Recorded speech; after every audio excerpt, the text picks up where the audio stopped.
Hey guys, and tonight we're stepping back in time, way back, to the windswept shores and icy seas of the Viking Age. Forget your perfectly fresh produce and convenient refrigeration. Imagine a world where nature itself was your greatest adversary when it came to food, where keeping anything fresh for more than a few days was an impossible dream, and where a bad harvest or a long voyage could mean starvation. You're about to discover a culinary landscape that's less about delicious meals and more about ingenious survival. A reality so harsh that you'd probably find yourself craving a piece of salt-cured fish. And, frankly, you might not even make it through a single winter without a well-stocked larder of preserved goods. So, before you get comfortable, take a moment to like the video and subscribe, but only if you genuinely enjoy what I do here. Now, dim the lights, maybe turn on a fan for that soft background hum, and let's ease into tonight's journey together. You feel the biting chill of the northern wind whipping across your face, carrying the sharp tang of salt spray and the earthy scent of damp soil. The distant roar of the sea, a constant, powerful presence, reminds you of the untamed wilderness that surrounds your small, scattered settlement. You're a Viking, a Norseman of the sea and the land, and your life is a constant negotiation with a harsh, unforgiving environment. And as the sun, a pale, hesitant disk, begins its slow ascent, casting long shadows across the rugged landscape, your thoughts, inevitably, turn to the day's provisions. Your stomach rumbles, a familiar low growl that's been your companion since childhood. You're not thinking of a perfectly ripe apple, or a freshly caught fish. Oh no, those are fleeting luxuries. Your reality is far more durable. For you, living in the heart of the Viking Age, the very concept of fresh food is a fleeting dream, constantly battling against the relentless forces of nature. The harsh northern climate was the primary antagonist in the Viking diet. Long, brutal winters meant that fresh produce was available for only a few short months of the year. The growing season was brief, and even then, crops were susceptible to early frost or excessive rain. Imagine trying to grow enough food to sustain your family for an entire year, knowing that winter could last for 6 months or more, with no fresh greens, no ripe fruits, and often, no fresh meat. This was a world where every harvest was a desperate race against time, a gamble against the elements. The sea, while providing an abundance of fish, also presented its own challenges. While fish could be caught fresh, transporting it inland or keeping it edible for more than a day or two without modern preservation methods was nearly impossible. The same applied to game hunted in the forest or livestock raised on the sparse pastures. A freshly slaughtered animal was a cause for immediate feasting, but the leftovers would quickly spoil in the absence of refrigeration. This forced the Vikings to become masters of preservation, turning perishable goods into long-lasting sustenance. Consider the sheer lack of infrastructure compared to, say, the Roman Empire. There were no vast, organized granaries capable of storing immense quantities of food for years. No intricate network of roads to transport fresh produce quickly across vast distances. Communities were often isolated, relying almost entirely on what they could produce or gather locally. This decentralization of society directly mirrored the decentralization of food systems, making each household and village responsible for its own survival through meticulous planning and preservation. You remember stories from your elders, tales of particularly harsh winters when the snow lay deep for months, and the ice gripped the fjords. They speak of desperate times, when families relied on every last dried fish and every fermented root. These stories are not just cautionary tales, they are living memories, etched into the very fabric of your community, reminding you of the constant struggle against nature's unforgiving hand. The constant threat of raiding, whether from rival clans or distant enemies, also forced communities to adapt their food storage. Instead of large, exposed stores, food might be hidden, buried, or kept in smaller, more defensible locations. This made large-scale agricultural surplus less practical and more risky. You learned to be incredibly resourceful, to hide your precious stores, and to protect them with your life, knowing that your survival depended on it. Even the very soil presented challenges. Much of the Scandinavian landscape was rocky, mountainous, or covered in dense forests, limiting the amount of arable land suitable for large-scale cultivation. This forced a greater reliance on pastoral farming raising livestock and on the abundant resources of the sea. But these resources, too, needed to be preserved to last through the lean seasons. One common historical fact about the Vikings is their incredible adaptability and resilience in the face of harsh environmental conditions.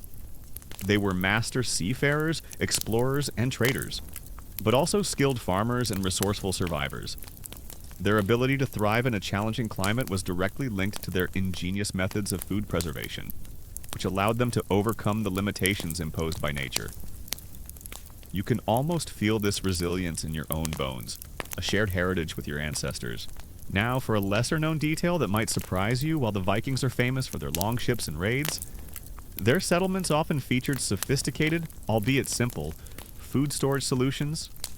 Beyond basic cellars, they sometimes dug cold pits into the permafrost or deep earth, lined with stone or wood, which acted as natural refrigerators, allowing them to keep some foods cooler for longer than above-ground storage. These pits were crucial for extending the life of dairy products and even some root vegetables. Highlighting their ingenuity in battling spoilage, the academic debate still continues among historians regarding the precise impact of climate fluctuations, such as the medieval warm period and subsequent Little Ice Age, on Viking food production and their reliance on preservation. Some scholars argue that periods of warmer weather allowed for greater agricultural yields and a slight reduction in the need for extreme preservation.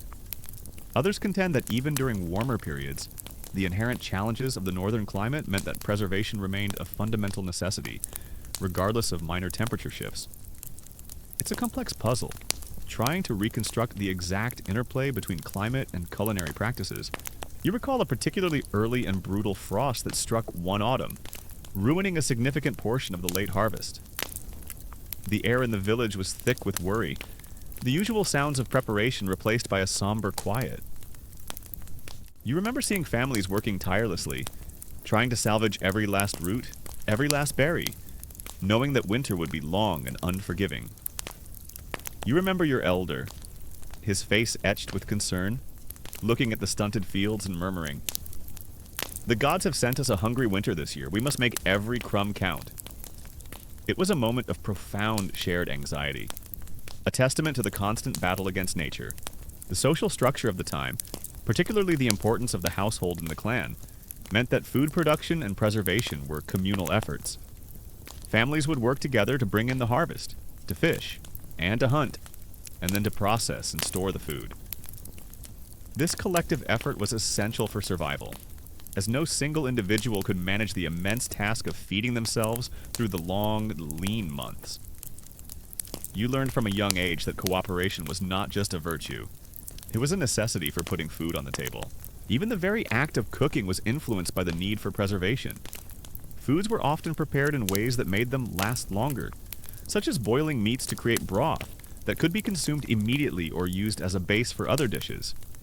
The emphasis was on maximizing every calorie, every nutrient, and every opportunity to extend the life of precious provisions. Imagine the sheer psychological impact of living with constant food insecurity, knowing that the next meal was never truly guaranteed without immense effort. Every successful hunt, every bountiful catch, every good harvest was a cause for profound relief, but also a reminder of the continuous struggle. It shaped your decisions, your relationships, and your entire worldview. It taught you humility, resilience, and a deep, almost primal, respect for food itself. Sometimes you'd hear rumors from distant lands, brought by traders or returning raiders, tales of places where the sun shone year-round, where fruits ripened continuously, and where famine was an unknown word. These were whispered legends, culinary myths that offered a brief escape from the present reality. You'd listen intently, imagining the flavors, the textures, the sheer novelty of something different. It was a small comfort, a fleeting moment of culinary fantasy. The harsh northern climate, the lack of infrastructure, and the constant threat of scarcity meant that fresh food was a fleeting luxury for the Vikings. This forced them to become masters of preservation, developing ingenious methods to transform perishable goods into long-lasting sustenance. This adaptability, born of necessity, was a testament to their resilience and their unwavering determination to survive and thrive in a challenging world. You are a living testament to that adaptability. Your body hardened by the regimen, your spirit unbroken by the constant demands of a challenging era, As the pale light of dawn strengthens, promising another cold day, you finish your meager breakfast, another piece of dried fish, perhaps a few fermented berries. You clean your wooden bowl, ready it for tomorrow, and prepare for another day of arduous labor, always with one eye on the sky, hoping for favorable weather and a successful hunt. The sounds of the awakening village fade into a gentle hum, punctuated by the distant calls of birds. You close your eyes for a moment, already anticipating the familiar taste of simple, hard-won food that awaits you with the next meal, and the hope that your preserved stores will last until spring. You feel the familiar chill of the northern air, a dampness that seems to cling to the very fabric of your rough tunic. The scent of salt, sharp and pervasive, now mingles with the faint, earthy aroma of wood smoke. Gone are the anxieties of the harsh climate and the fleeting nature of fresh food. Now, your world is defined by a different kind of culinary ingenuity, the transformative power of salt, turning the bounty of the sea into long-lasting, vital sustenance. And as the sun, a pale, hesitant disk, begins its slow ascent, casting long shadows across the rugged landscape, your thoughts, inevitably, turn to the shimmering white crystals that ensure your survival. Your stomach, a familiar void, reminds you of the constant, underlying hunger that permeates life in these fragmented times. You're not thinking of a perfectly cooked, fresh piece of fish. Oh no. Your reality is far more preserved. For you, living in the heart of the Viking Age, the very concept of food preservation revolves almost entirely around the generous application of salt, particularly for the abundant fish and occasional meats. You stand by the shoreline, watching as your comrades haul in nets heavy with cod, herring, and other whitefish.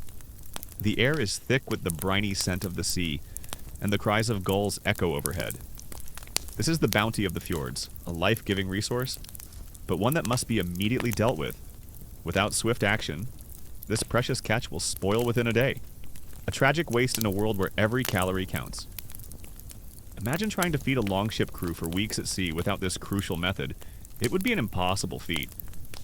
One of your fellow fishermen, his hands raw from the nets, might grunt. The sea gives us plenty, but salt is what truly keeps us fed. Imagine the sheer volume of salt required. While some salt could be obtained from inland salt springs or by burning seaweed, the most reliable source was often through trade, or by boiling down seawater in coastal salt pans. This made salt itself a valuable commodity, a currency of survival in the northern lands. You learn to appreciate every grain, knowing its immense power to preserve life. The salted fish, once cured, would become incredibly tough and dry, almost like leather. This was clipfish or stockfish in its salted form, a dense, nutrient-rich provision that could last for months, even years, without spoiling. It was the ultimate travel food, perfect for long voyages across the open sea or extended raiding expeditions.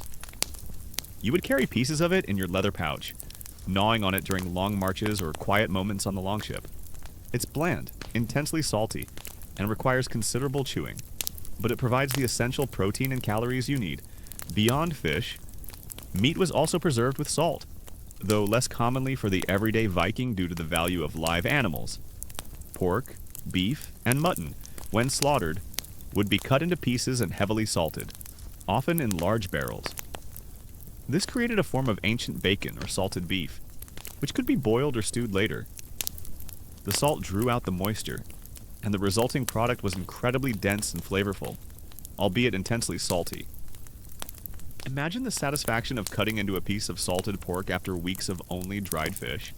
It's a moment of pure, unadulterated culinary joy. The process of salting meat was particularly important for preparing provisions for winter. Any animals that could not be sustained through the cold months would be slaughtered in the autumn, and their meat carefully preserved. This ensured a supply of protein during the leanest times of the year when fresh food was almost impossible to come by.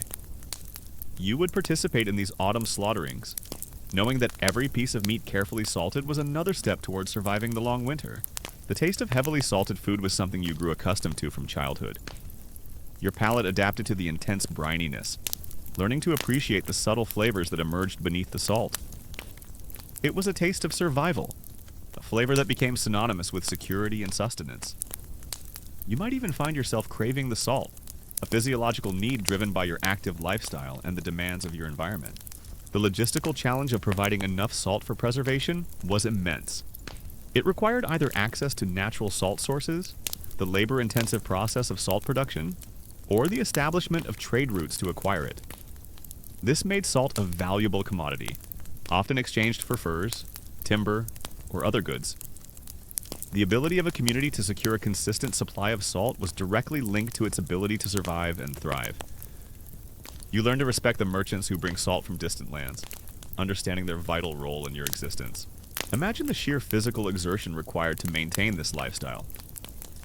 You're fishing, hunting, farming, and then spending hours cleaning, salting, and storing food. All of this on a diet that, while resourceful, was heavily reliant on these preserved goods. It truly highlights the incredible resilience and physical conditioning of the Vikings. They weren't just living, they were actively battling spoilage, fueled by the very essence of the sea. A common historical fact about the Vikings is their extensive trade networks, which stretched across Europe and beyond. While they are famous for raiding, they were also keen traders, exchanging goods like furs, timber, and slaves for valuable commodities, including salt. This trade was crucial for acquiring the quantities of salt needed to preserve their abundant fish catches, which in turn fueled their long voyages and settlements.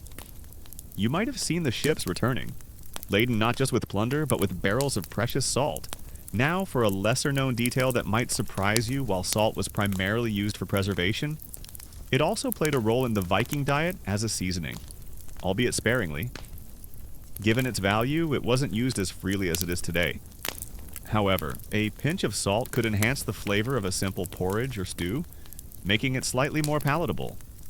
It highlights that even in a world of necessity, there was a subtle attempt to improve the culinary experience, however limited. The academic debate still continues among historians regarding the precise methods of salt production used by the Vikings. While archaeological evidence points to salt pans along the coast, the scale of production and the extent to which they relied on imported salt versus local production is still debated. Some scholars argue that local production was significant enough to meet most domestic needs. Others contend that large-scale voyages and trade necessitated a greater reliance on imported salt from more established salt-producing regions. It's a complex puzzle, trying to reconstruct the exact balance of their salt economy. You recall a particularly bountiful fishing season. The boats returned to shore laden with so many fish that the entire village worked tirelessly for days, cleaning and salting, their hands raw and stinging from the brine. The air was thick with the smell of fish and salt, a powerful, almost overwhelming aroma. You remember your elder, his face tired but satisfied, looking at the rows of salted fish hanging to dry and murmuring, "The salt is our shield against hunger. It will see us through the winter." It was a moment of profound shared effort and quiet triumph, a testament to the power of preservation. The social structure of the time, particularly the importance of communal effort, meant that salting was often a collective task. Families would work together to process the catch, sharing the labor and the resulting preserved food. This collective effort was essential for survival, as no single individual could manage the immense task of preserving enough food for the long, lean months. You learned from a young age that cooperation was not just a virtue, it was a necessity for putting food on the table, especially when it came to such vital preservation. Even the very act of cooking was influenced by the need for preservation. Salted meats and fish often required soaking in water for hours, or even overnight, to reduce their intense saltiness before they could be cooked. This added another step to the already laborious process of food preparation, but it was a necessary one to make the food edible and enjoyable. Imagine the sheer psychological impact of knowing that your very survival depended on this simple, yet powerful, white crystal. It instilled a deep sense of respect for the resource, a profound understanding of its transformative power, and a fierce determination to ensure a steady supply. It taught you humility, resilience, and a deep, almost primal, appreciation for food itself. This intense connection to the process of preservation shaped every aspect of your daily life and your relationship with food. Sometimes, you'd hear rumors from distant lands brought by traders or returning raiders, tales of places where the sun was so hot that food could be dried without the need for salt, or where exotic spices could preserve food in entirely different ways. These were whispered legends, culinary myths that offered a brief escape from the present reality. You'd listen intently, imagining the flavors, the textures, the sheer novelty of something different. It was a small comfort, a fleeting moment of culinary fantasy. The reliance on salt for curing meats and fish in the Viking Age, while born of necessity, was a testament to human ingenuity and adaptability. It wasn't designed for culinary luxury, it was designed for raw survival, for extending the bounty of the land and sea, and for fueling epic voyages. And it worked. Vikings endured, they explored, and they settled new lands, fueled by the ancient wisdom and sheer physical effort that allowed them to transform perishable goods into long-lasting sustenance. You are a living testament to that adaptability. Your body hardened by the regimen, your spirit unbroken by the constant demands of a challenging era. As the pale light of dawn strengthens, promising another cold day, you finish your meager breakfast, another piece of salted fish, perhaps a few fermented berries. You clean your wooden bowl, ready it for tomorrow, and prepare for another day of arduous labor, always with one eye on the sky, hoping for favorable weather and a successful hunt. The sounds of the awakening village fade into a gentle hum, punctuated by the distant calls of birds. You close your eyes for a moment, already anticipating the familiar taste of simple, hard-won food that awaits you with the next meal, and the hope that your preserved stores will last until spring. You feel the persistent, dry chill of the northern wind, a constant, almost abrasive presence against your skin. The scent of salt is still in the air, but now it mingles with a new, subtle aroma, the faint, almost sweet smell of drying fish and meat. Gone are the immediate anxieties of spoilage and the laborious process of salting. Now, your world is defined by a different kind of culinary ingenuity, the transformative power of air, turning the bounty of the land and sea into tough, durable travel rations. And as the sun, a pale, distant disk, begins its slow ascent, casting long shadows across the rugged landscape, your thoughts, inevitably, turn to the silent, invisible force that ensures your survival, the drying winds. Your stomach, a familiar void, reminds you of the constant underlying hunger that permeates life in these fragmented times. You're not thinking of a perfectly cooked, fresh piece of fish or a juicy cut of roasted meat. Oh no, your reality is far more desiccated. For you, living in the heart of the Viking Age, the very concept of food preservation revolves almost entirely around the generous, yet patient, application of air drying, particularly for the abundant fish and occasional meats. You stand near the communal drying racks, a skeletal forest of wooden poles stretching towards the sky. From these poles hang countless fish, their bodies stiff and rigid, swaying gently in the persistent breeze. The air hums with the subtle drone of flies, a testament to the process.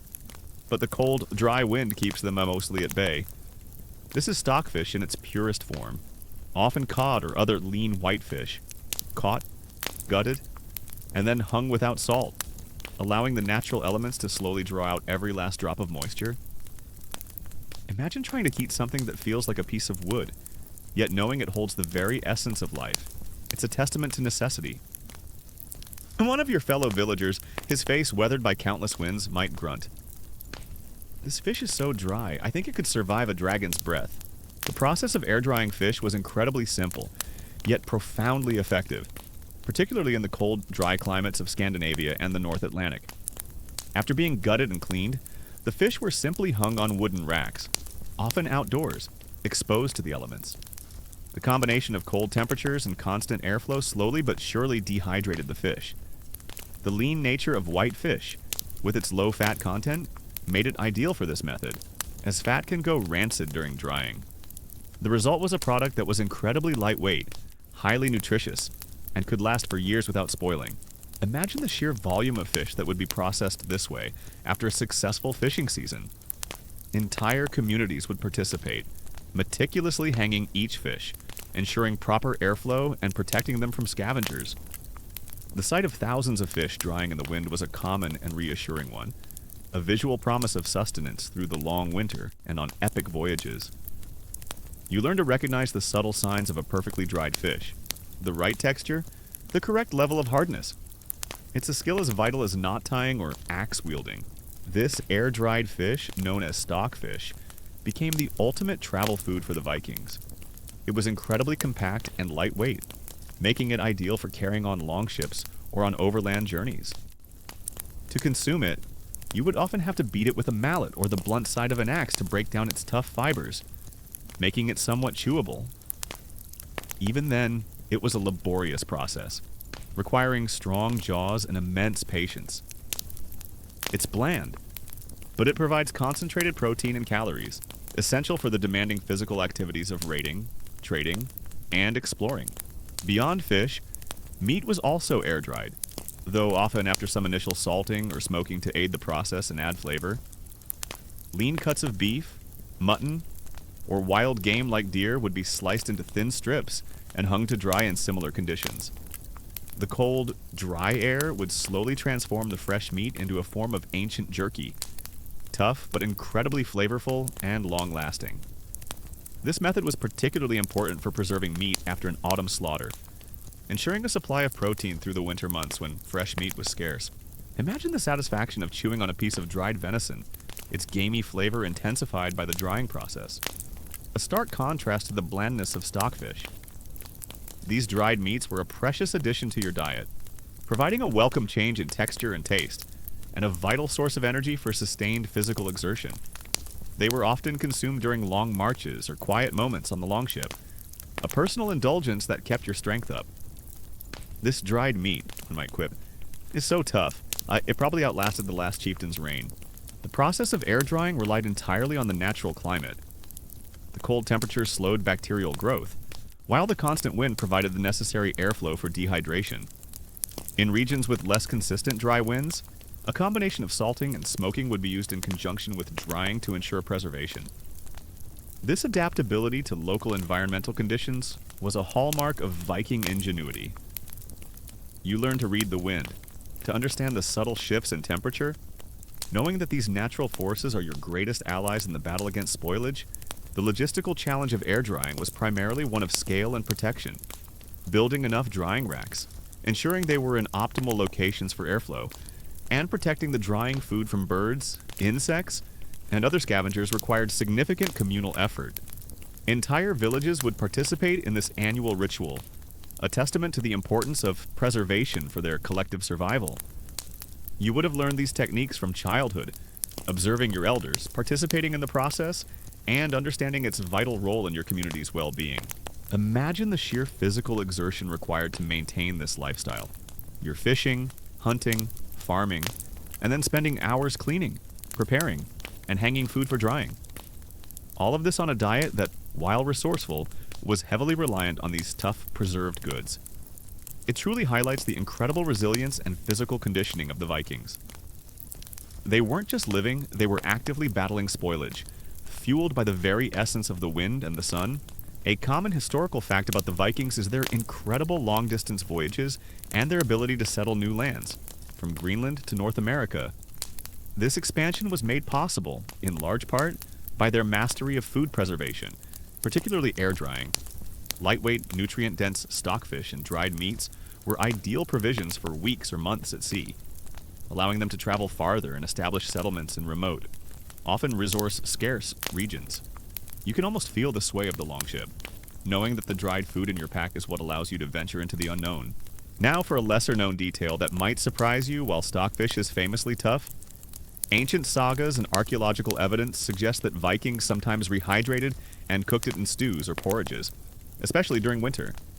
While still requiring long soaking times, this made it more palatable and digestible, transforming it from a raw, chewy ration into a more comforting meal. It highlights that even the toughest preserved foods could be adapted for different culinary uses, adding a touch of warmth to the monotonous diet. The academic debate still continues among historians regarding the precise nutritional impact of a diet heavily reliant on air-dried foods, particularly the potential for vitamin deficiencies. While stockfish provided abundant protein, the lack of fresh fruits and vegetables, especially during long voyages or winter, could have led to issues like scurvy, lack of vitamin C. Some scholars argue that opportunistic foraging during landfalls and the consumption of fermented dairy, which we'll discuss later, might have provided enough nutrients to prevent widespread, severe deficiencies. Others contend that chronic, low-level deficiencies were likely common, impacting overall health and resilience. It's a complex puzzle, trying to reconstruct the exact nutritional balance of a diet so dependent on preservation. You recall a particularly long voyage across the North Sea. The waves were relentless, and the cold winds seemed to cut through your very bones. For days, your meals consisted of nothing but tough stockfish, gnawed slowly, and sips of stale water. Your jaws ached, your body felt weary. You remember a moment when a grizzled old raider, his face weathered by countless storms, looked at his piece of fish and muttered, "This fish is so dry, I think it's trying to float away in the wind." You almost chuckled, a rare moment of dark humor amidst the grim reality. The social structure of the time, particularly the importance of communal effort, meant that air drying was often a collective task. Families and clans would work together to process the catch and the hunt, sharing the labor and the resulting preserved food. This collective effort was essential for survival, as no single individual could manage the immense task of preserving enough food for the long, lean months. You learned from a young age that cooperation was not just a virtue, it was a necessity for putting food on the table. Especially when it came to such vital preservation, even the very act of cooking was influenced by the need for preservation. Dried meats and fish, while edible raw, were often boiled into stews or soaked and then cooked, making them more palatable and digestible. This added another step to the already laborious process of food preparation. But it was a necessary one to make the food enjoyable and to extract every last bit of nutrient. Imagine the sheer psychological impact of knowing that your very survival depended on the invisible forces of wind and cold.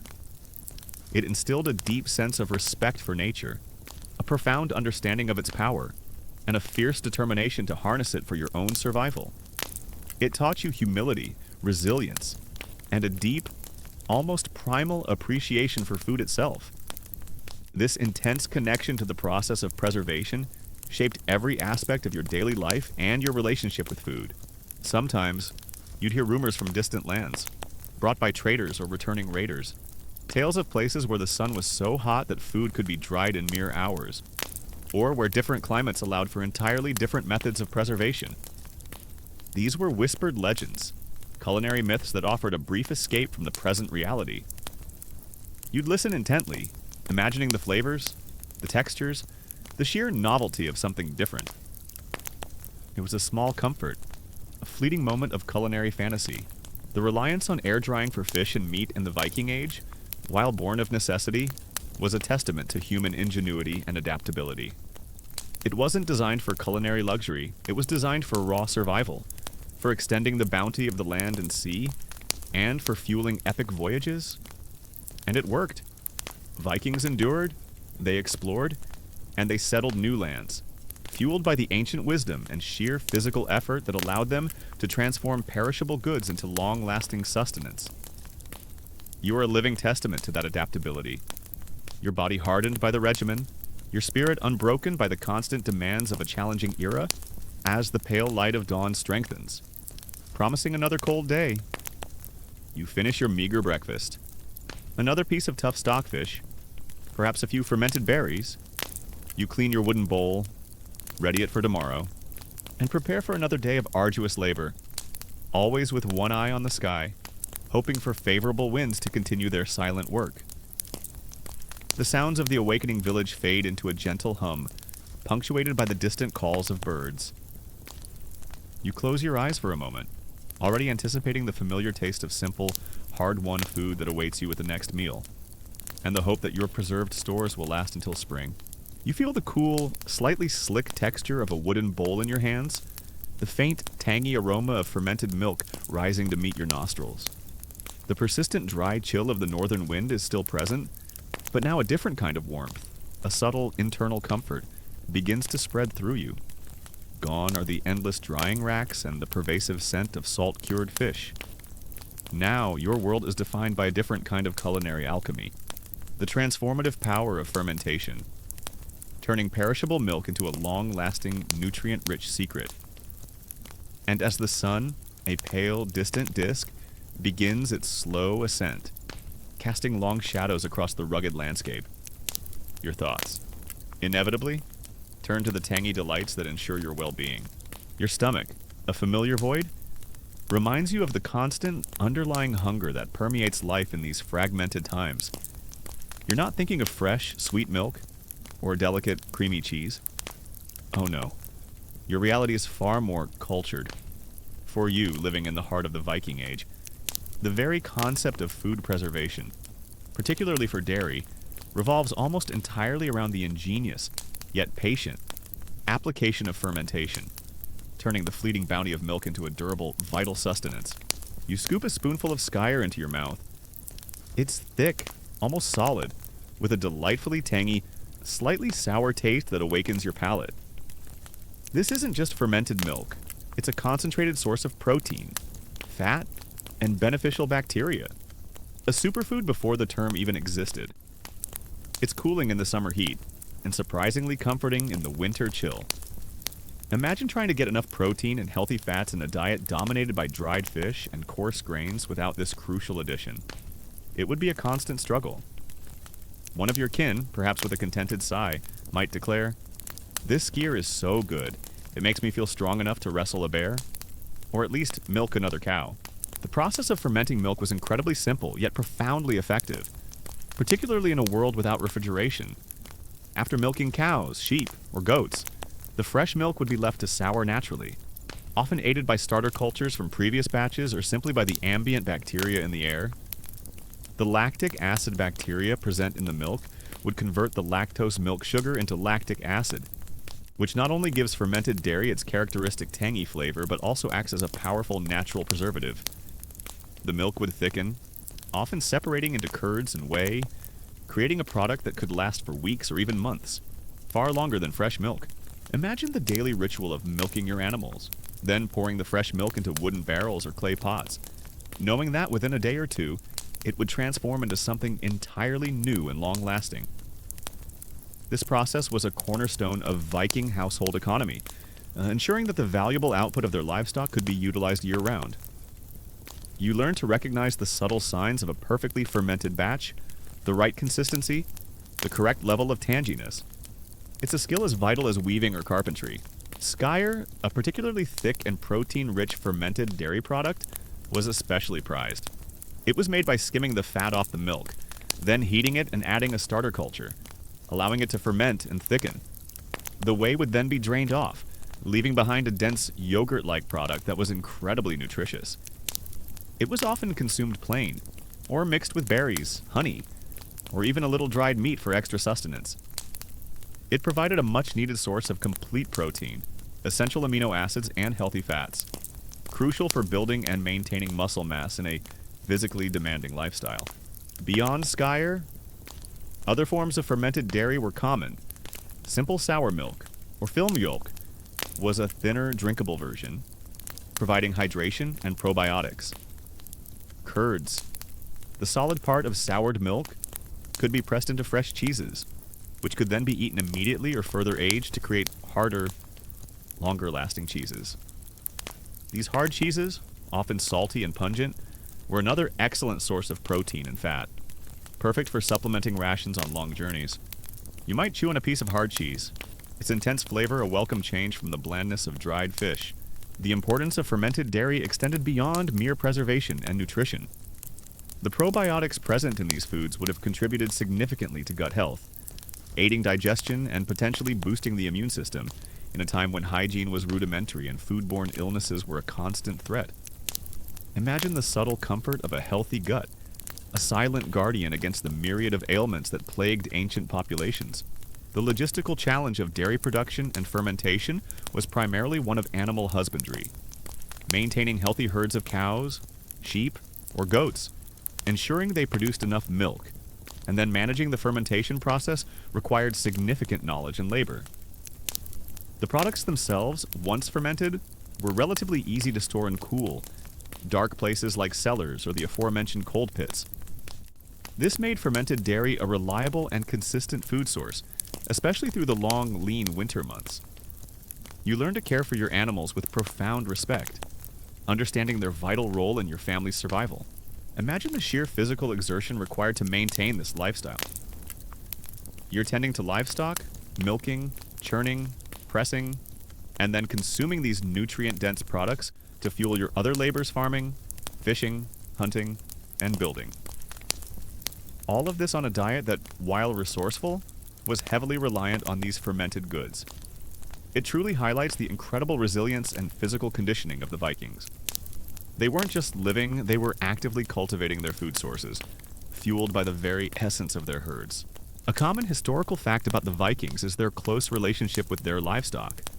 Animals like cattle, sheep, and goats were not just sources of meat. They were vital for milk, wool, hides, and labor. This holistic approach to animal husbandry meant that every part of the animal was utilized, and the ability to preserve dairy products through fermentation was a cornerstone of their sustainable lifestyle, ensuring that the animal's valuable output could be enjoyed year-round. You can almost feel the warmth of the animal's breath on a cold morning, a silent partnership in survival.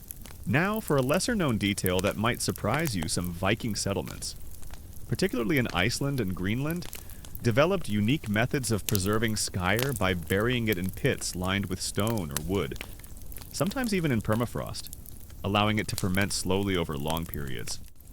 This created an even denser, more concentrated product that could last for years, acting as an emergency food source. It highlights the extreme ingenuity and foresight used to battle the harshest conditions, pushing the boundaries of fermentation. The academic debate still continues among historians regarding the precise role of fermented dairy products in preventing scurvy among Vikings during long voyages or winter. While fermented milk products do contain some vitamin C, the levels can vary, and it's unlikely they provided the full daily requirement, especially when fresh produce was completely absent. Some scholars argue that the combination of fermented dairy with occasional opportunistic foraging for wild greens during landfalls might have been sufficient. Others contend that scurvy was still a significant problem, and that fermented dairy primarily provided protein and fats, rather than a reliable source of vitamin C. It's a complex puzzle trying to reconstruct the exact nutritional balance and health outcomes of a diet so dependent on preservation. You recall a particularly long, dark winter when the snow lay deep and fresh food was a distant memory? The only consistent source of nourishment was the thick skyr from your cellar, its tangy taste a familiar comfort.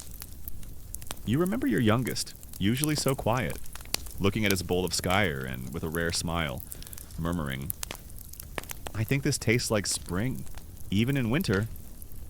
It was a moment of profound gratitude, a testament to the power of ancient preservation. The social structure of the time, particularly the importance of communal effort, meant that dairy production and fermentation were often collective tasks. Families and clans would work together to manage herds, milk animals, and process the milk, sharing the labor and the resulting preserved food. This collective effort was essential for survival, as no single individual could manage the immense task of producing and preserving enough dairy for the long, lean months. You learned from a young age that cooperation was not just a virtue, it was a necessity for putting food on the table, especially when it came to such vital sustenance. Even the very act of cooking was influenced by the availability of fermented dairy. Skyr could be eaten plain, but also mixed into porridges, used as a base for sauces, or even incorporated into some baked goods, adding richness and tang. Hard cheeses could be grated into stews or eaten alongside dried meats, providing a satisfying balance of flavors. This versatility made fermented dairy an indispensable part of the Viking culinary landscape. Imagine the sheer psychological impact of knowing that your very survival depended on the invisible forces of fermentation, transforming a perishable liquid into a long-lasting, nutrient-dense food. It instilled a deep sense of respect for the process, a profound understanding of its power, and a fierce determination to master it for your own survival. It taught you humility, resilience, and a deep, almost primal appreciation for food itself. This intense connection to the process of preservation shaped every aspect of your daily life and your relationship with food. Sometimes, you'd hear rumors from distant lands, brought by traders or returning raiders, tales of places where milk was consumed fresh year-round, or where different animals provided entirely different dairy products. These were whispered legends, culinary myths that offered a brief escape from the present reality. You'd listen intently, imagining the flavors, the textures, the sheer novelty of something different. It was a small comfort, a fleeting moment of culinary fantasy. The reliance on fermented dairy in the Viking Age, while born of necessity, was a testament to human ingenuity and adaptability. It wasn't designed for culinary luxury, it was designed for raw survival, for extending the bounty of their herds, and for fueling epic voyages. And it worked. Vikings endured.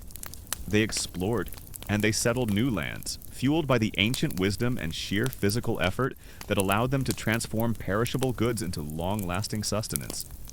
You are a living testament to that adaptability. Your body hardened by the regimen, your spirit unbroken by the constant demands of a challenging era. As the pale light of dawn strengthens, promising another cold day, you finish your meager breakfast, another bowl of thick skyr, perhaps a few dried berries. You clean your wooden bowl, ready it for tomorrow, and prepare for another day of arduous labor, always with one eye on your herds, hoping for their continued health and bounty. The sounds of the awakening village fade into a gentle hum, punctuated by the distant calls of birds.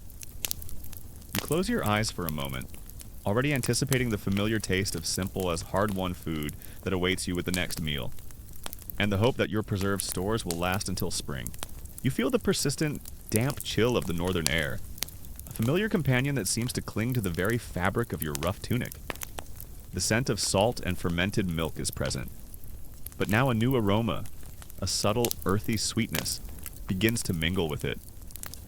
Gone are the endless drying racks and the pervasive tang of fermentation. Now, your world is defined by a different kind of culinary ingenuity, the cool, dark embrace of the earth itself, preserving the bounty of the land through long, lean months. And as the sun, a pale, distant disk, begins its slow ascent, casting long shadows across the rugged landscape, your thoughts, inevitably, turn to the hidden treasures of your root cellars and storage pits that ensure your survival. Your stomach. A familiar void reminds you of the constant, underlying hunger that permeates life in these fragmented times. You're not thinking of fresh, vibrant greens or sun-ripened berries. Oh no, your reality is far more subterranean. For you, living in the heart of the Viking Age, the very concept of food preservation, particularly for vegetables and some fruits, revolves almost entirely around the ingenious, yet patient, application of underground storage, turning the fleeting bounty of the harvest into durable, vital sustenance. You descend into the cool, damp darkness of your root cellar, the air thick with the earthy scent of stored vegetables. The walls are lined with neatly stacked barrels and woven baskets, filled with turnips, parsnips, carrots, and cabbages. This isn't just a hole in the ground. It's a meticulously constructed space, designed to maintain a consistent, cool temperature and humidity, protecting your precious provisions from both freezing cold and premature spoilage. Imagine trying to keep vegetables fresh for months without refrigeration. It's a feat of simple, yet profound engineering. One of your kin, perhaps with a satisfied nod, might declare, "This cellar is colder than a Jotun's breath," and just as vital, the process of storing root vegetables and some fruits underground was incredibly simple, yet profoundly effective, particularly in the cold climates of Scandinavia. After the autumn harvest, vegetables like turnips, parsnips, and carrots would be carefully cleaned and then placed in layers within barrels or pits, often interspersed with sand, straw, or dry leaves. This insulation helped to regulate temperature and humidity, preventing the vegetables from freezing in the harsh winter or rotting from excessive moisture. Cabbages, with their sturdy leaves, could also be stored this way, often hung upside down or packed tightly. Imagine the sheer volume of vegetables that would be processed this way after a successful harvest. Entire communities would participate, meticulously digging and lining pits, carefully placing each vegetable, and then covering them with layers of earth and straw. The sight of these hidden stores, unseen but known to be there, was a common and reassuring one, a silent promise of sustenance through the long winter. You learn to recognize the subtle signs of a perfectly stored vegetable, the firm texture, the earthy aroma. It's a skill as vital as fishing or farming. These stored vegetables became a crucial source of vitamins and fiber during the lean winter months when fresh produce was completely unavailable. While they might lose some of their crispness over time, they retained much of their nutritional value, preventing severe deficiencies that would otherwise plague the population. They would be added to stews, porridges, or simply boiled, providing a welcome, albeit often bland, addition to a diet dominated by dried fish and grains. You might chew on a piece of boiled turnip, its earthy flavor a familiar comfort, a taste of the earth itself. Beyond root vegetables, some fruits could also be stored in these cool, dark conditions. Apples and pears, if harvested carefully and without bruising, could last for several weeks or even months in a well-maintained cellar. Berries, while often dried or fermented, could sometimes be kept fresh for a shorter period if carefully layered. These fruits, though less common in underground storage than vegetables, provided a precious burst of sweetness and vitamins when other fresh options were long gone. The importance of these storage methods extended beyond mere preservation and nutrition. They represented foresight, planning, and a deep understanding of the natural environment. The ability to successfully store food through the winter was a testament to a household's or community's resilience and their capacity for long-term survival. It was a constant battle against spoilage, rodents, and the unforgiving cold. A battle that was won through meticulous effort and ancient wisdom. The logistical challenge of creating and maintaining these storage facilities was primarily one of labor and knowledge. Digging deep pits, lining them, and ensuring proper ventilation and drainage required significant effort. The knowledge of which vegetables stored best, how to layer them, and how to monitor their condition was passed down through generations. The products themselves, once stored, were relatively safe from external threats, making them a reliable and consistent food source, especially through the long, lean winter months. You learn to respect the earth, understanding its vital role in your family's survival, a silent partner in your sustenance. Now for a lesser-known detail that might surprise you, some Viking-era brewing involved the use of groot, a mixture of herbs and spices, instead of or in addition to hops, which became popular much later. This groot could include bog myrtle, yarrow, mugwort, juniper berries, and even heather.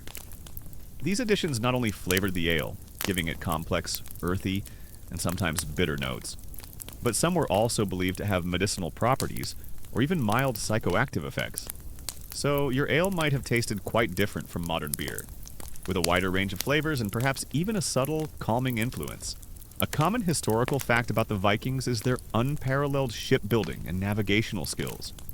Their longships, marvels of engineering, were fast, versatile, and capable of traversing vast distances across oceans and navigating shallow rivers. These ships were not just vessels for warfare, they were also vital for transporting their provisions and plunder, making their diet of dried and preserved foods perfectly suited for their maritime lifestyle, allowing them to explore and settle new lands. You often find yourself marveling at the strength and speed of your ship, even as your muscles ache from the constant rowing. The academic debate still continues among historians regarding the precise alcohol content and nutritional contribution of daily ale in the Viking diet. While archaeological evidence and historical texts confirm widespread consumption, the exact strength of the brews and their impact on long-term health are still debated. Some scholars argue that the low alcohol content meant they were primarily food sources, with minimal intoxicating effects. Others contend that even low alcohol levels consumed consistently could have had subtle long-term health impacts, both positive from probiotics and negative from chronic low-level alcohol exposure. It's a complex puzzle, trying to reconstruct the exact balance of their daily liquid sustenance. You feel the rhythmic creak of the longship beneath your feet, a constant, almost hypnotic sway that has become as familiar as your own heartbeat. The air is sharp with the tang of salt spray, mingling with the faint, earthy scent of dried fish and fermented dairy. Gone are the cool, dark confines of the root cellar and the quiet triumph of underground preservation. Now, your world is defined by a different kind of culinary reality, the mobile larder of the longship, a meticulously packed vessel that carries your very survival across vast, unforgiving seas. And as the sun, a pale, distant disk, begins its slow ascent, casting long shadows across the rolling waves, your thoughts, inevitably, turn to the provisions that fuel your epic voyages. You recall a particularly long, dark winter night, gathered around the hearth with your family and neighbors. The wind howled outside, but inside, the warmth of the fire and the steady flow of ale brought a sense of comfort and camaraderie.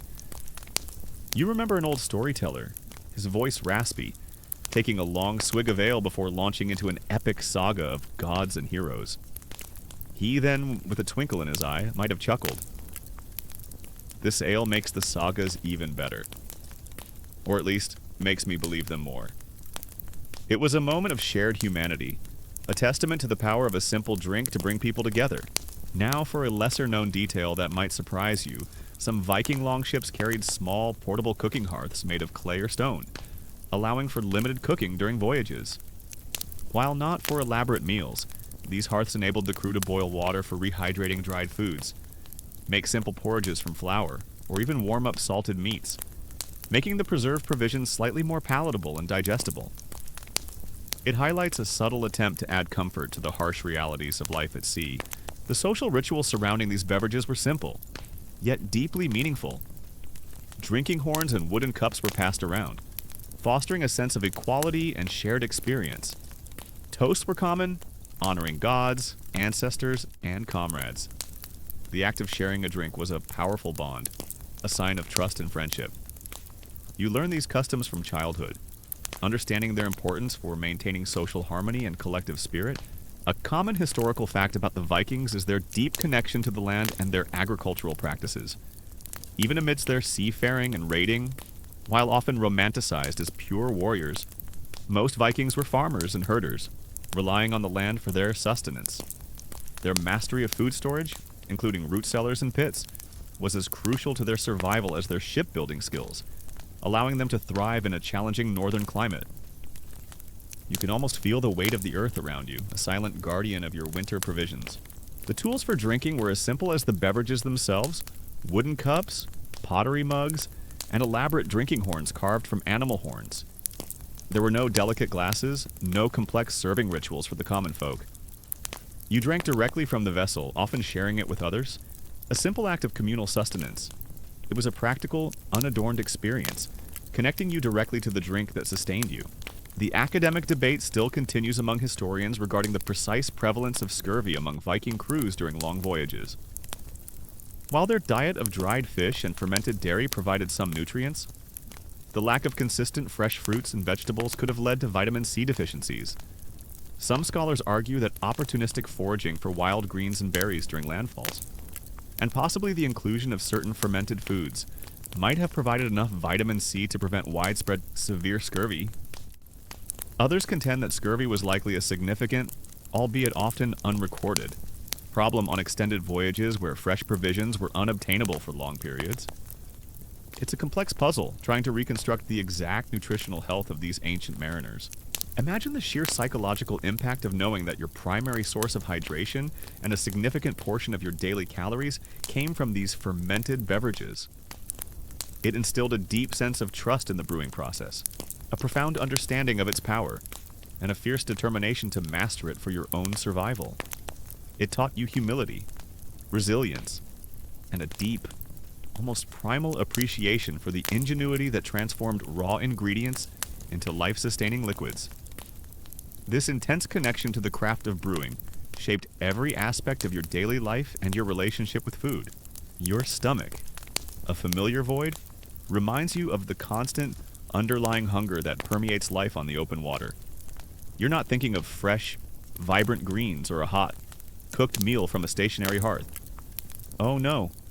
Your reality is far more compact and durable. For you, living in the heart of the Viking Age, the very concept of food on a journey revolves almost entirely around the ingenious, yet patient, application of preservation, turning the fleeting bounty of land and sea into lightweight, long-lasting sustenance for the high seas. Sometimes you'd hear rumors from distant lands, brought by traders or returning raiders. Tales of places where grapes grew in abundance and fine wines flowed freely, or of exotic drinks made from strange, unknown fruits. These were whispered legends, culinary myths that offered a brief escape from the present reality. You'd listen intently, imagining the flavors, the textures, the sheer novelty of something different. It was a small comfort, a fleeting moment of culinary fantasy. You recall a particularly harrowing journey through a storm. The waves crashed over the bow, soaking everything. Your provisions, already limited, became even more precious.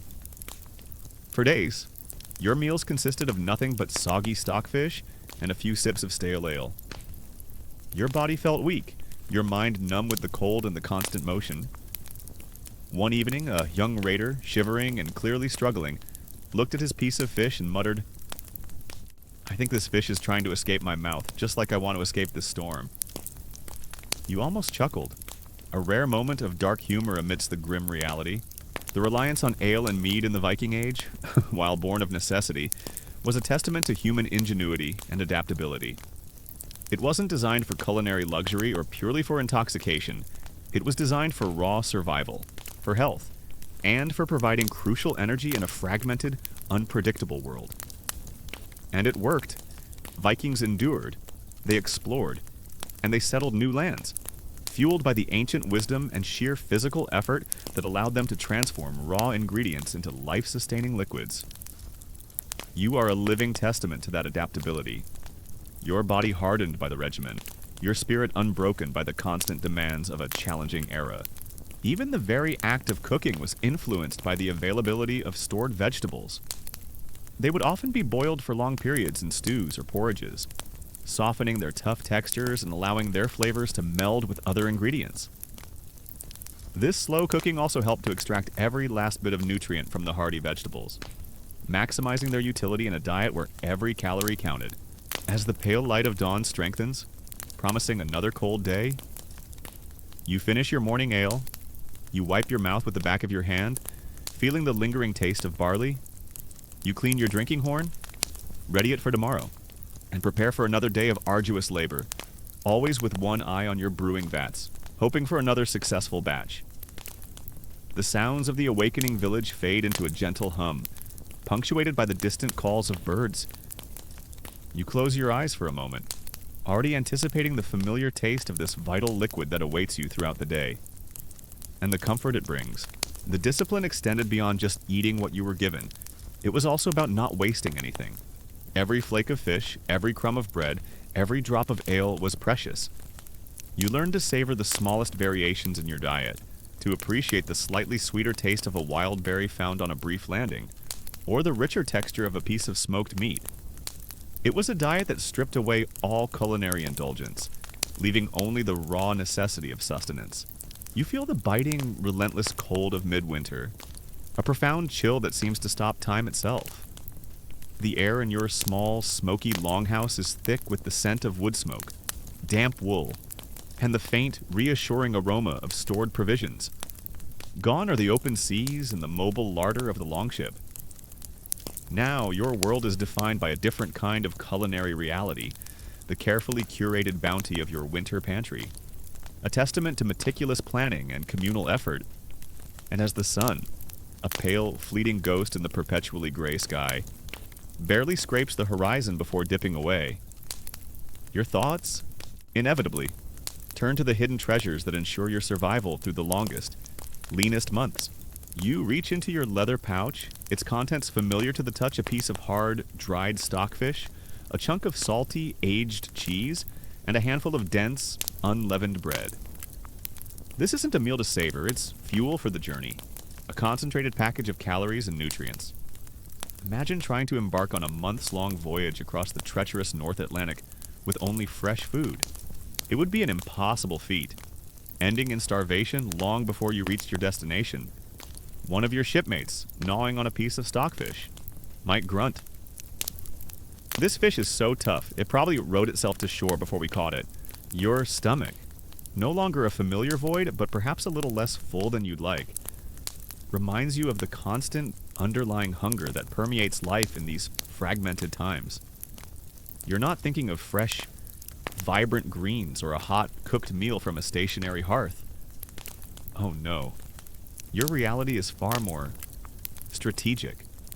For you, living in the heart of the Viking Age, the very concept of food during winter revolves almost entirely around the ingenious, yet patient, application of every preservation method known, turning the fleeting abundance of summer and autumn into durable, vital sustenance for the dark, cold months. Even when wintering in a newly established settlement, the diet remained largely practical, with a heavy reliance on the provisions brought from home or acquired through raiding. The routine was paramount. You'd wake with the sun, perform your duties, tend to the ship, and eat your allotted rations.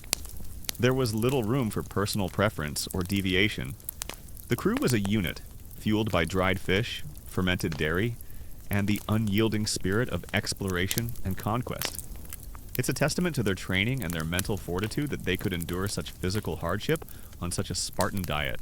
You walk through your larder, a cool, dark extension of your longhouse, or perhaps a separate, well-insulated storage shed.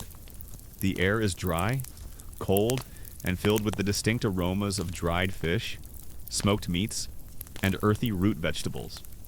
You see rows of dried stockfish, hanging rigid from the rafters, their forms like silent sentinels of sustenance. Barrels of salted meat, their contents submerged in brine, stand ready for boiling. Shelves are laden with hard, aged cheeses, their surfaces firm and pungent. Baskets of turnips, parsnips, and carrots, carefully layered in sand or straw, promise a touch of freshness that has defied the freezing temperatures. Imagine trying to survive 6 months of relentless cold and snow without this carefully amassed bounty. It would be an impossible feat, ending in starvation long before spring.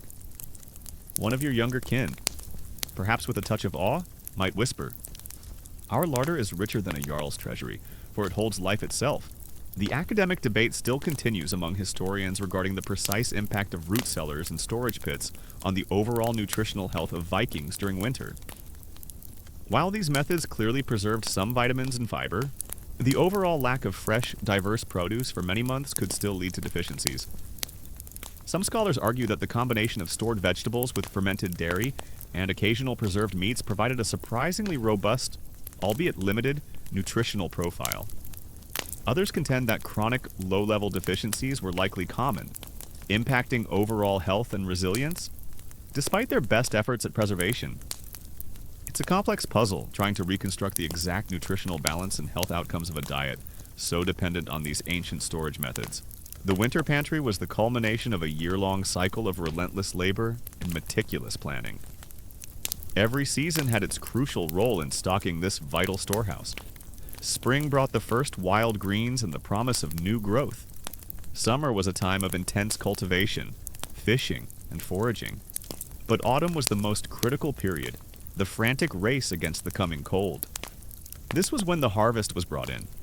Livestock that couldn't be sustained through winter were slaughtered, and the bounty of the sea was at its peak. Every available hand, from the youngest child to the oldest elder, participated in the monumental task of processing and storing food. Imagine the sheer psychological impact of living for weeks or months on a diet of monotonous, preserved foods, far from the comforts of home. Your taste buds would be in a constant state of mild rebellion. You'd dream of roasted game, of fresh berries, of rich stews from home. But those dreams would quickly fade with the harsh reality of another mouthful of chewy stockfish. It was a constant test of endurance, not just of the body, but of the mind. The sheer variety of preservation methods employed was a testament to Viking ingenuity. Fish. The most abundant resource was both salted and air-dried. The stockfish, as you recall, was hung in the cold. Dry winds until it became incredibly tough and lightweight, perfect for long-term storage. Salted fish, packed in barrels with layers of precious salt, offered another durable option. These provided the essential protein and fats that formed the backbone of the winter diet. You might select a piece of stockfish, its hardness a familiar challenge, knowing it will provide the energy for the day's chores. The longship itself was not just a vessel for raiding and exploration, it was a mobile pantry. A carefully organized system for carrying enough provisions to sustain its crew for weeks or even months at sea. Every inch of space was utilized, every barrel and sack meticulously packed. The success of a voyage, whether for trade, exploration, or conquest, depended as much on the provisions carried as it did on the skill of the navigators and the strength of the rowers. Meats, primarily pork, beef, and mutton, were preserved through salting and smoking. After the autumn slaughter, cuts of meat would be heavily salted and packed into barrels, or smoked over slow-burning fires, infusing them with a rich flavor and extending their shelf life. These preserved meats, while still a luxury compared to fish, provided a crucial source of calories and protein during the lean months. Imagine the comforting aroma of smoked meat, a rare treat that brings a fleeting moment of warmth and satisfaction to a cold evening. Sometimes you'd hear stories from older raiders, tales of bountiful lands where rivers teemed with salmon and forests were thick with game. These were whispered legends, culinary myths that offered a brief escape from the present reality. You'd listen intently, imagining the flavors, the textures, the sheer novelty of something different. It was a small comfort, a fleeting moment of culinary fantasy. Fermented dairy products were indispensable. Milk from cows, sheep, and goats, collected throughout the warmer months, was transformed into skyr curds and hard cheeses. These products, rich in protein and fat, could last for months, providing vital nutrients when fresh milk was unavailable. The tang of skyr or the pungent bite of aged cheese was a familiar and welcome flavor, a reminder of the summer's bounty. You might scoop a spoonful of thick skyr, its coolness a surprising contrast to the warmth of the longhouse. Imagine the sheer psychological impact of knowing that your very survival depended on the cool, dark earth, transforming perishable harvests into enduring sustenance. It instilled a deep sense of respect for the land, a profound understanding of its cycles, and a fierce determination to work with nature for your own survival. It taught you humility, resilience, and a deep, almost primal appreciation for food itself. This intense connection to the earth and its preserving power shaped every aspect of your daily life and your relationship with food. Root vegetables, like turnips, parsnips, and carrots, were carefully stored in cool, dark root cellars or pits, layered with sand or straw to prevent freezing and spoilage.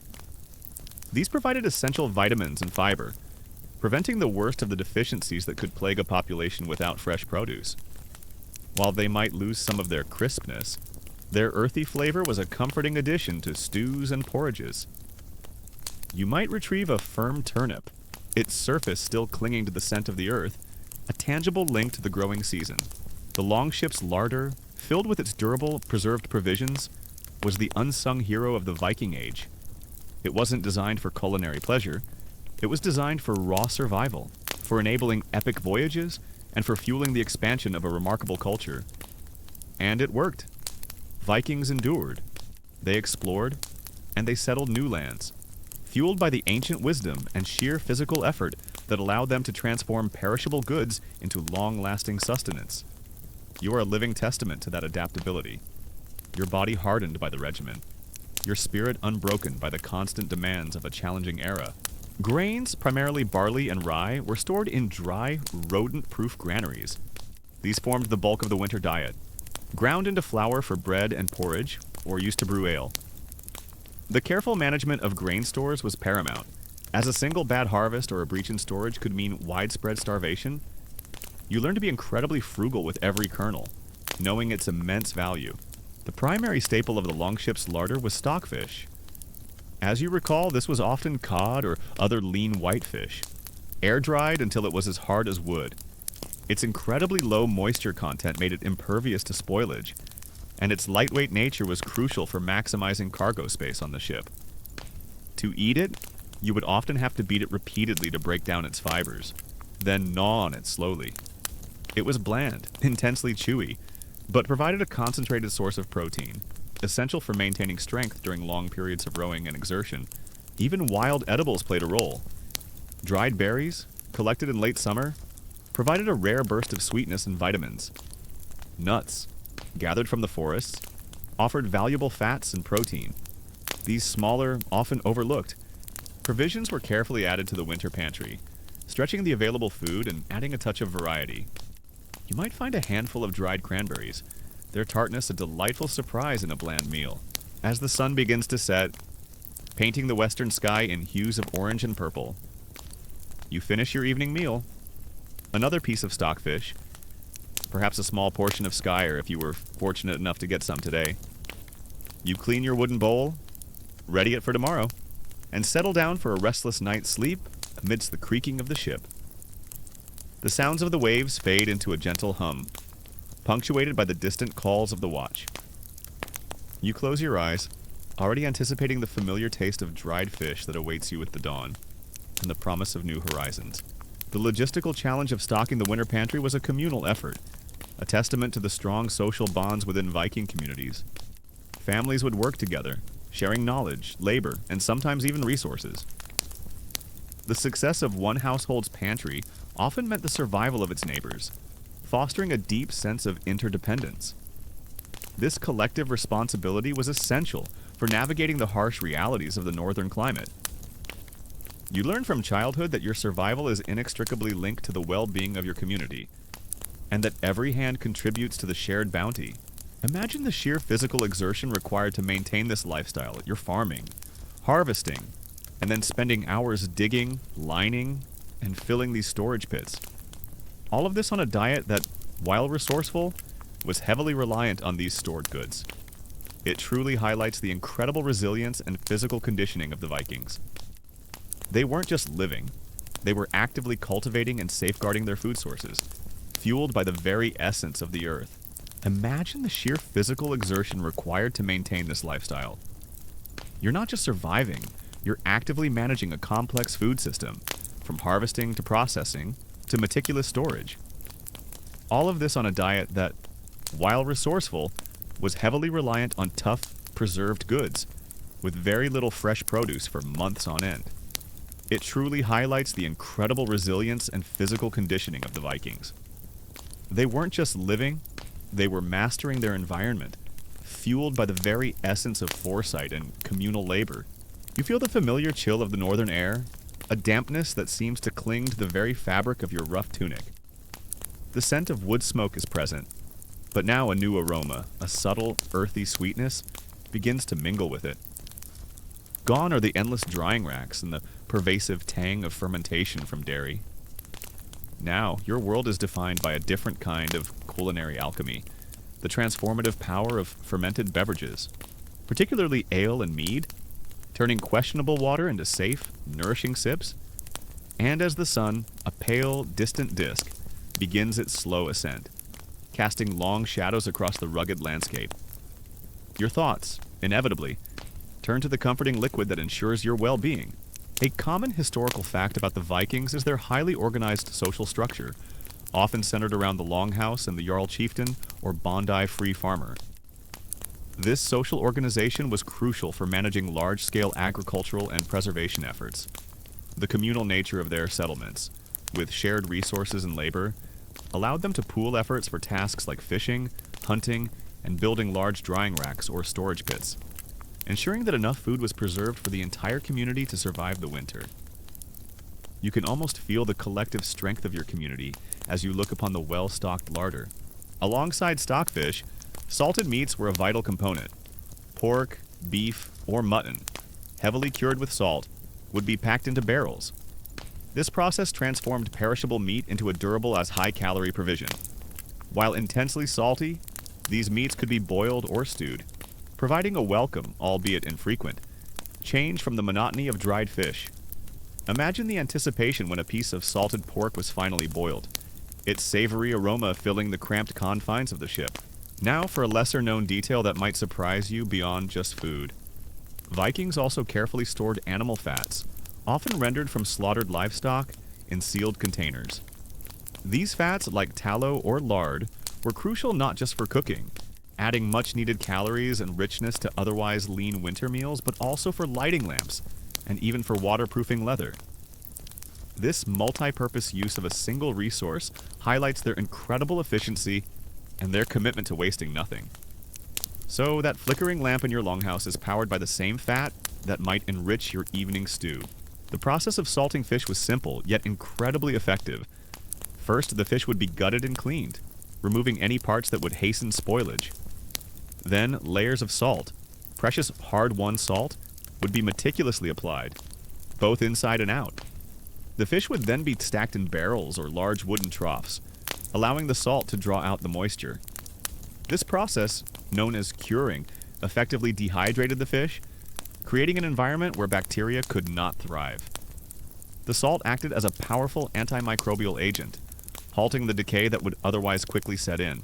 The academic debate still continues among historians regarding the precise caloric intake and nutritional balance of the Viking winter diet. While archaeological evidence provides clues about the types of food consumed, quantifying the exact amounts and their nutritional value is challenging. Some scholars argue that while the diet provided sufficient calories for survival, the long periods without fresh produce likely led to chronic deficiencies in certain vitamins like vitamin C and minerals, impacting overall health and contributing to ailments like scurvy. Others contend that the combination of preserved foods, fermented dairy, and the opportunistic consumption of wild edibles, even in winter, if available, provided a surprisingly robust, albeit tough, diet that allowed them to maintain their physical prowess. It's a complex puzzle, trying to reconstruct the exact health outcomes of a diet so dependent on preservation and careful rationing. Your stomach, a familiar void, reminds you of the constant, underlying hunger that permeates life in these fragmented times. You're not thinking of pure, sparkling spring water or delicate, clear wines. Oh no. Your reality is far more practical and robust. For you, living in the heart of the Viking Age, the very concept of hydration and a significant portion of your daily calories often revolves around the ingenious yet patient application of fermentation, turning raw grains and honey into durable, vital sustenance. You recall a particularly long, dark winter night when the snow lay deep and the wind howled outside. Inside, the warmth of the fire and the steady flow of ale brought a sense of comfort and camaraderie. You remember an old storyteller, his voice raspy, taking a long swig of ale before launching into an epic saga of gods and heroes. He then, with a twinkle in his eye, might have chuckled. This ale makes the sagas even better, or at least makes me believe them more. It was a moment of shared humanity, a testament to the power of a simple drink to bring people together. Sometimes you'd hear rumors from distant lands, brought by traders or returning raiders, tales of places where the sun shone year-round, and fresh vegetables were always abundant, with no need for such deep, dark cellars. These were whispered legends, culinary myths that offered a brief escape from the present reality. You'd listen intently, imagining the flavors, the textures, the sheer novelty of something different. It was a small comfort, a fleeting moment of culinary fantasy. The social rituals surrounding winter meals were simple, yet deeply meaningful. Families would gather around the hearth, sharing their meager portions, savoring every bite. Stories would be told, sagas recited, and plans for the coming spring would be discussed. These meals were not just about physical sustenance, they were about maintaining morale, reinforcing social bonds, and reminding everyone of the shared purpose of survival. You learn these customs from childhood, understanding their importance for maintaining social harmony and collective spirit during the darkest months. You reach for your drinking horn, its polished surface cool against your hand. It's filled with ale, a murky, brownish liquid, often thick with sediment. This isn't the clear, effervescent beer of modern times. This is a hearty, nutritious drink, brewed from barley, oats, or rye, and often consumed by everyone, from children to the elderly, throughout the day. Imagine trying to quench your thirst with just water, knowing the risks of contamination from stagnant ponds or polluted streams. This ale is a far safer and more nourishing alternative. One of your kin, taking a long, satisfied swig, might declare, "This ale is so good. It makes me forget the taste of mud in the last river." The tools for eating were as simple as the food itself: wooden bowls, pottery mugs, and elaborate drinking horns carved from animal horns. There were no delicate glasses, no complex serving rituals for the common folk. You ate directly from the vessel, often sharing it with others, a simple act of communal sustenance. It was a practical, unadorned experience, connecting you directly to the food that sustained you. Fermented dairy products, particularly hard cheeses and skyr, a thick yogurt-like product, were also crucial. These provided essential fats, proteins, and beneficial bacteria, helping to maintain health during long voyages. Hard cheeses, with their low moisture content, could last for months, while skyr, carefully stored, offered a tangy and nutritious addition to the diet. These dairy products were compact and calorie-dense, perfect for supplementing the lean fish and grains. Imagine the sheer psychological impact of knowing that your very survival depended on the foresight and labor of the previous seasons. On the carefully stocked shelves and barrels of your pantry, it instilled a deep sense of gratitude for the bounty of the land and sea. a profound understanding of the cycles of nature, and a fierce determination to work with it for your own survival. It taught you humility, resilience, and a deep, almost primal appreciation for food itself. This intense connection to the process of preservation shaped every aspect of your daily life and your relationship with food. You take a long gulp, feeling the earthy, slightly sweet, and sometimes mildly sour taste coat your tongue. It's refreshing, surprisingly filling, and provides a gentle warmth that spreads through your body. A welcome sensation in the often cold dwellings.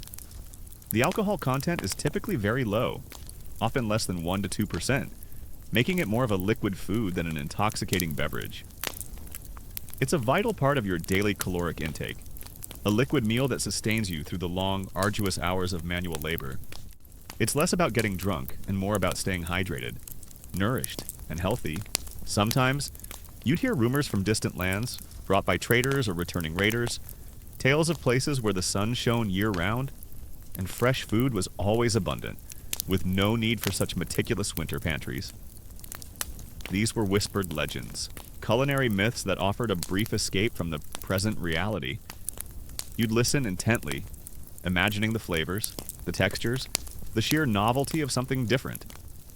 It was a small comfort, a fleeting moment of culinary fantasy. You recall the particularly long, dark winter when the snow lay deep and fresh food was a distant memory. The only consistent source of nourishment was the tough, earthy turnips from your cellar, their familiar taste a comforting presence. You remember your youngest, usually so quiet, looking at his boiled turnip and with a rare smile, murmuring, "I think this tastes like the earth's secret treasure." It was a moment of profound gratitude, a testament to the power of ancient preservation. The winter pantry, filled with its durable, preserved provisions, was the unsung hero of the Viking age.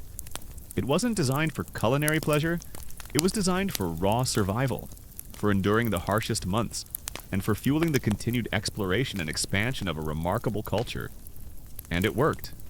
Vikings endured, they explored, and they settled new lands, fueled by the ancient wisdom and sheer physical effort that allowed them to transform perishable goods into long-lasting sustenance. You are a living testament to that adaptability. Your body hardened by the regimen, your spirit unbroken by the constant demands of a challenging era. The prevalence of ale and other fermented drinks like mead and cider where apples were abundant was driven by several crucial factors. Firstly, and perhaps most importantly, water sources were often unreliable and unsafe. Wells could be shallow and easily polluted by waste. Rivers could carry disease, and stagnant ponds were breeding grounds for bacteria. Boiling water would kill pathogens, but it was fuel-intensive and time-consuming, especially for the quantities needed daily. Fermenting grains into ale, however, involved boiling the water during the brewing process, and the subsequent fermentation created an environment hostile to many harmful microorganisms.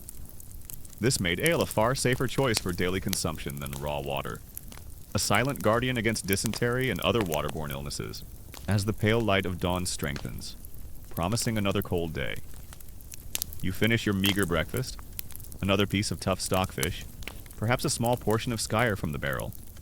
You clean your wooden bowl, ready it for tomorrow, and prepare for another day of arduous labor, always with one eye on your pantry, hoping its hidden treasures will last until spring. The sounds of the awakening longhouse fade into a gentle hum, punctuated by the distant calls of birds.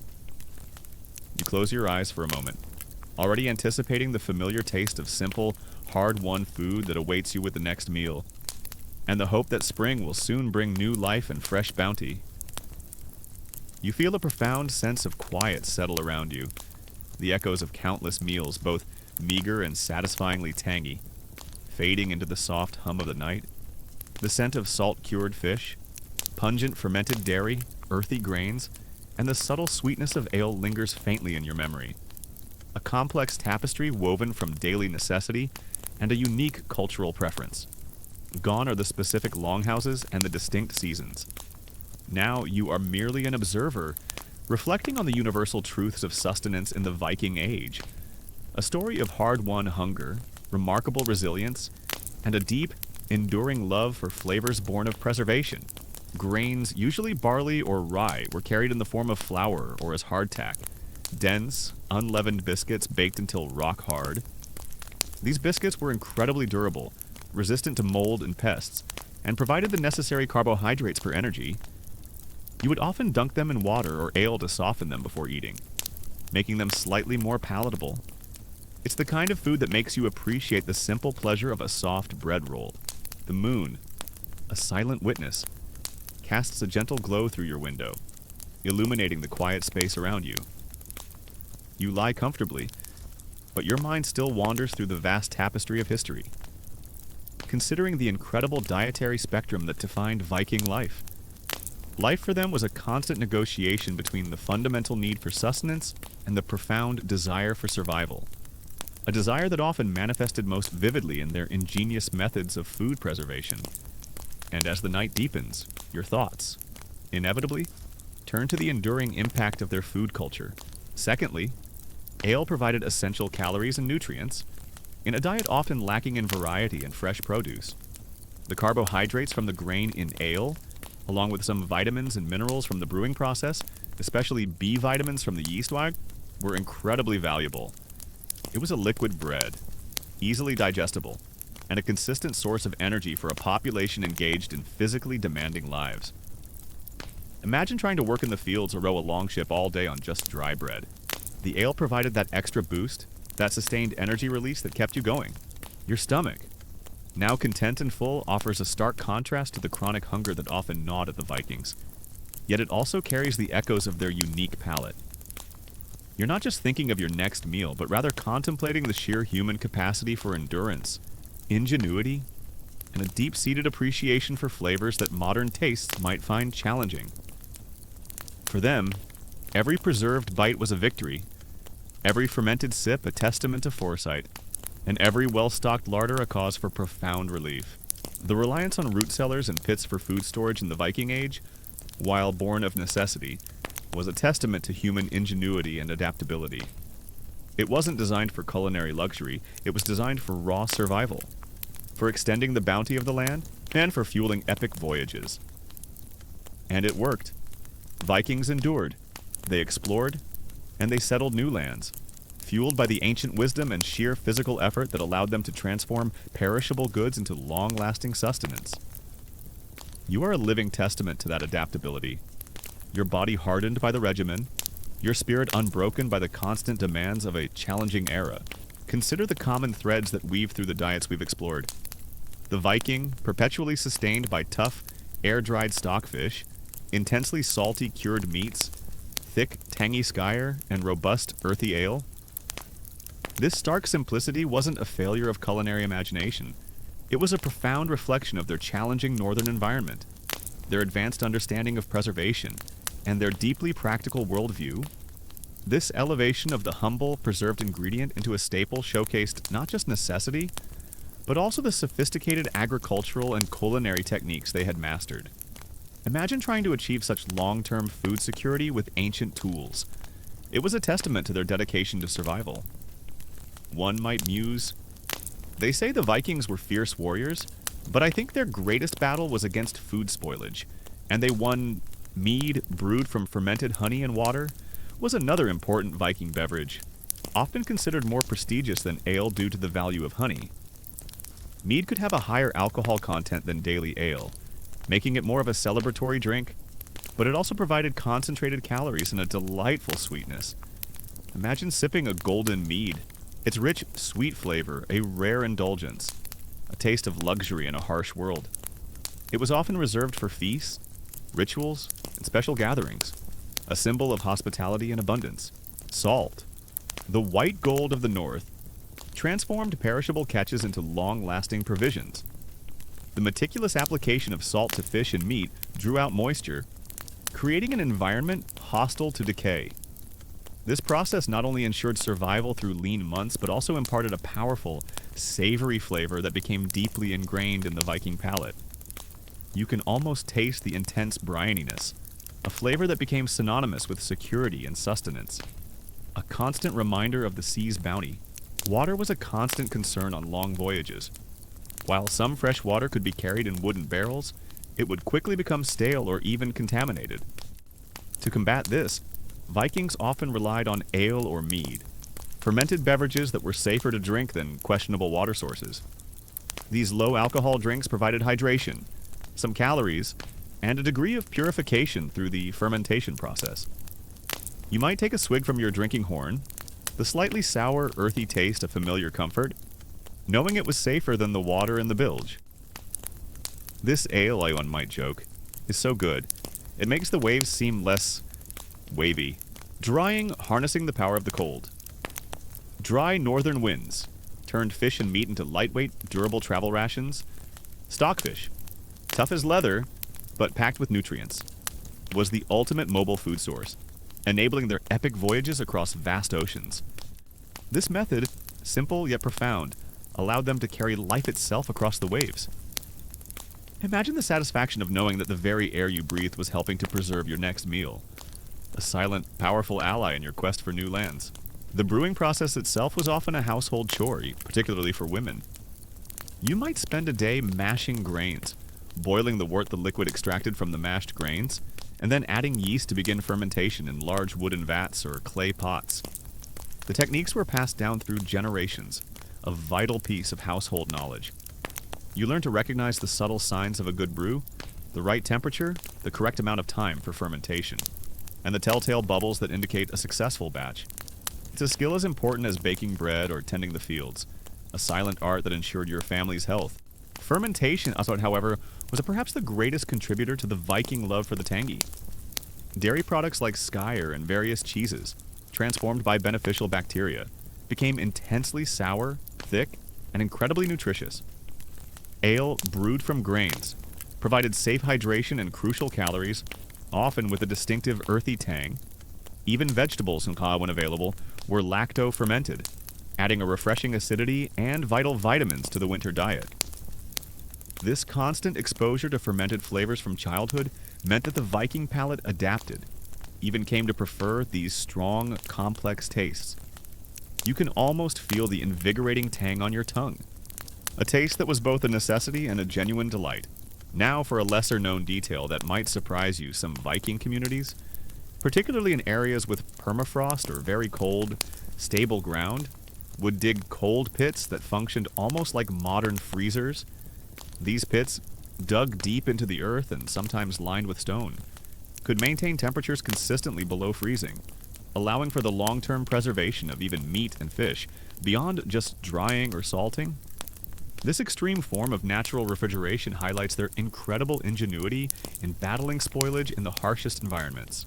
The winter pantry, a culmination of a year's labor, was the unsung hero of Viking survival. Meticulously stocked with dried fish, salted meats, aged cheeses, stored root vegetables, and barrels of ale. It was a testament to foresight and communal effort.